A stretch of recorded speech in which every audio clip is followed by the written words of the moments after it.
Hey, this is my week 3 update. So, the past week since about New Year's, there hasn't been a lot going on.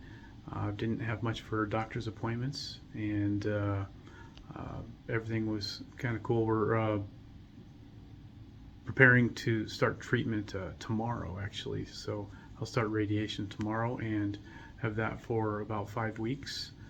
And after that, got some surgery scheduled in March. That's not going to be so much fun, but it'll be a good day. On a sadder note, my mother isn't doing so well. We found out over the weekend that she got admitted to the hospital, and she's in the ICU in Bettendorf now with pneumonia in both lungs, and she's got some heart problems. Her heart is pretty weak right now, and so it might be day to day. We're not sure if this will be her last week or if she'll push through. So anyway, kind of dealing with that a little bit at the same time. Anyway, that's my update for week 3 so far. Hey, I just wanted to tell you about my restless night last night. So last night I didn't get a lot of sleep. I was restless and my mind was just kind of stuck on something. And what my dreams were about, it was about the lump on my leg. In my dream, this lump on my leg, it became the centerpiece of attention for everybody. Like, for some reason, I didn't have any pants on, and so people could see the lump on my leg, but instead of being like the size of a half of a golf ball, it was like the size of a grapefruit.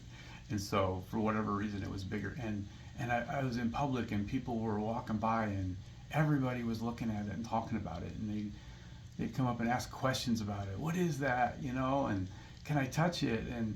And I remember just noticing that nobody was making eye contact with me. Everybody was just kind of staring at this lump on my leg, and I kind of felt like Dolly Parton, like, hey, eyes up here, right?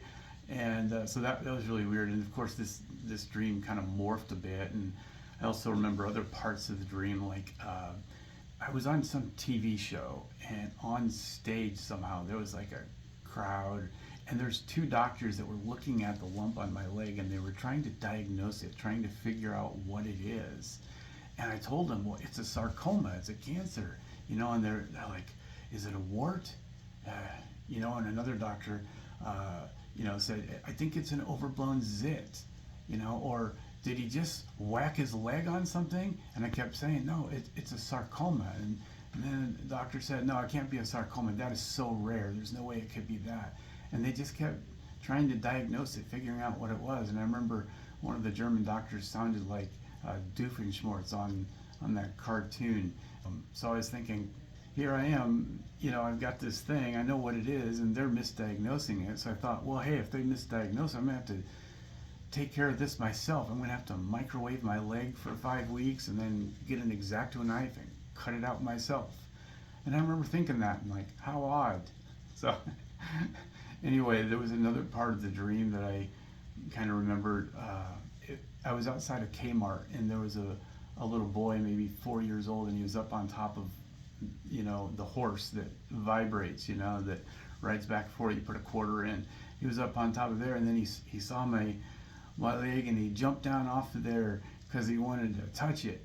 And then his mom got really mad because she spent a quarter on this horse, and he wasn't even up on top of riding it anymore. He wanted to touch the bump on my leg, and I tried to keep him away. And so I told him, hey, don't poke it. You might pop it and get some of that juice all over you, and then you'll get the sarcoma virus, and then your head will swell up, and then that's all I remember.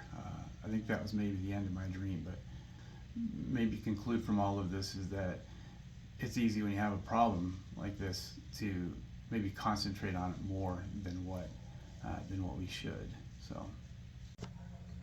Hey guys, I wanted to share a couple of thoughts that I've been focusing on the last couple of weeks and thought you might be interested in this. Last week I was really thinking about truth. When you are faced with an illness or hard times or something that kind of shakes your world a little bit, I think it's natural to begin thinking about what's true. I think it's really easy to get caught up in a lot of falseness in our lives, or things that aren't true, or just maybe kind of live in our bubble a little bit. And one of the scriptures last week that I was focusing on is Philippians 4:8, which says, "Finally, brothers and sisters, whatever is true, whatever is noble, whatever is right, whatever is pure, whatever is lovely, whatever is admirable, if anything is excellent or praiseworthy, think about such things." So I think our thoughts are really key. And I know for me, just after hearing that I had a diagnosis, my thoughts could kind of start running into areas that probably it shouldn't be running into, and those things aren't necessarily true. So why should I make those things true in my mind before they really are? I was able to make a little bit of an adjustment and begin to think about the things that are true, the things that are noble, and the things that are right. And it's kind of an adjustment to truth that really has kind of a calibrating effect. And then just to move on from that, this morning I was reading some scripture, and in the book of John 18 says, "Whoever speaks on their own does so to gain personal glory. But he who seeks the glory of the one who sent him is a man of truth. There is nothing false about him."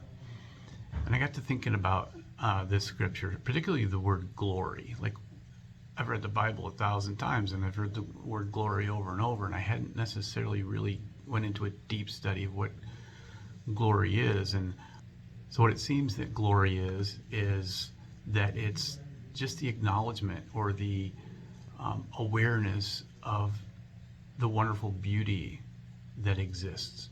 And I think within the biblical terms, God's glory, it's God and his creation and everything beautiful about it that is glory. It's wonderful. I think it could be in a song that we hear. I think it could be a movie. It could be the look in somebody's eyes when you're spending time with them. It could be watching kids play. I think glory can be an experience, that you have, that you just, that you see something beyond your own glory, your own world.